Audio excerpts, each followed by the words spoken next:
तयासो होली केकरा संगे खेलब अब लए बलम जी।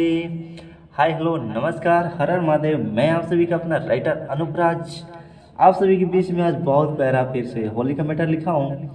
तो जिसको भी चाहिए उसको अच्छे पेमेंट पे दे दिया जाएगा। और आप सभी बीच बीच में मुखड़ा छोड़ रहा हूँ। तो जिसको भी गाना है वो हमारे पास कॉल कर सकता है, मैसेज कर सकते हैं, अच्छे पेमेंट पे दे दिया जाएगा। होली का मैटर है, बहुत मस्त मैटर है। पूरा सॉन्ग है मेरे पास, लिख कर रखा हूँ। आइए सुनते हैं मुखड़े को।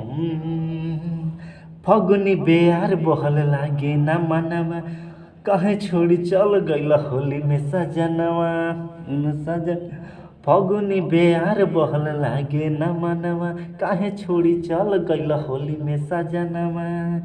दिलावा के बात कहब के करा से हम जी, दिलावा के बात कहब के करा से हम जी। तयासो होली के करा संगे खेलब बोलाए बलम जी।